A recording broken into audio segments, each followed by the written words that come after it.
Welcome back, everybody. Thanks for joining me in another video. What you see here is the 1985 Pontiac Fiero GT. Now, this is the second year for the Fiero.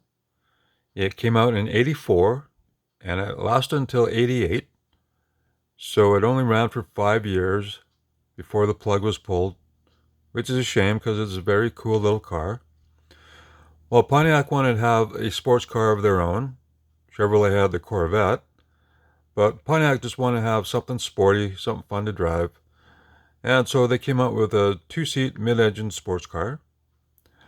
But when it came out in 84, it wasn't quite the car that they wanted to build because the corporate bean counters at GM didn't want them to go over budget, so they had to use existing parts from other cars, such as Chevette suspension pieces, which isn't really that sporty. And they had a little 4-cylinder engine, which was fine. So when it came out, it was a cool little commuter car, but it wasn't a real sports car. So for 85, they decided, well, let's drop in a V6. And thus the GT was born. And so from the 84 styling, they changed the front end to be a little more aerodynamic. Added some side skirts here and added the wing on the back. Now, whether or not the wing was functional or just mostly for looks, it still made a cool looking little car. Now, this is a Yapmeng Road Signature brand, and it's the same box as most of my other Road Signature vehicles come in. And so the oldest copyright there is 2003, so I got it around that time, maybe 2004. Well, this is a very cool diecast, and it's a cool part of history too, because, well, the Fiero didn't start off as a great little sports car, but each year they slowly developed it, and then by 1988, it had all new suspension pieces, and it was dialed in, and it was a very fast, little fun little car. Well, it actually competed with the Corvette because it was just about as fast as Corvette, and of course GM, well, Chevrolet especially didn't want Pontiac competing with their car. So it was too bad. So for a variety of reasons, and that being one of them, they decided to discontinue the car, which is a shame because it's a very cool car. And of course, it's a very cool diecast. And I'm very happy to have it. Now, this is an 85, so in the 80s, a lot of cars were square boxy shapes. And so this was a little sportier than a square boxy shape, but if you look at the interior, it had a lot of square shapes inside, and it was cool enough. And even though it's a small car, it still had good leg room in it.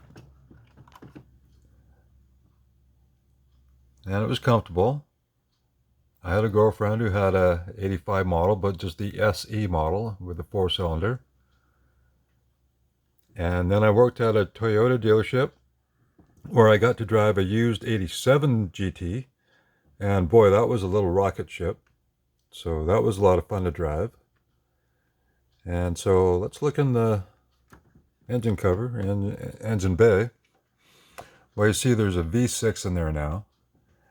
And if you want to change the spark plugs, well, have fun. And there's a little storage area there, but unless you want to heat up something, then it's not really practical. Of course, it wasn't meant for hauling stuff or getting groceries. There was some storage space under the hood, which unfortunately this doesn't open, but that's fine. But it was a cool little sports car nonetheless.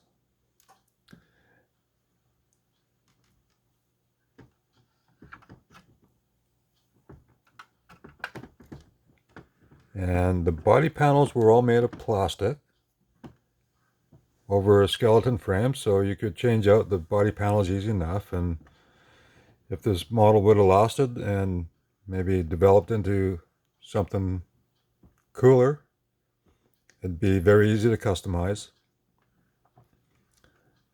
And so I absolutely love this car. and I love just about every car I have. So I'll show you the chassis here. It's pretty cool, nice details molded in. And I love the engine, the drivetrain, the exhaust. So that's pretty neat. You got the sunroof.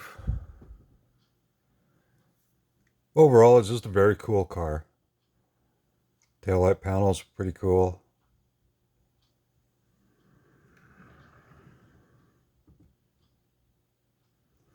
So there you have the Pontiac Fiero GT. So thank you very much for watching. And as always, please leave a comment. I'd love to hear what you have to say. And if you haven't subscribed yet, please do. I'd really appreciate it. I'll catch you in the next one.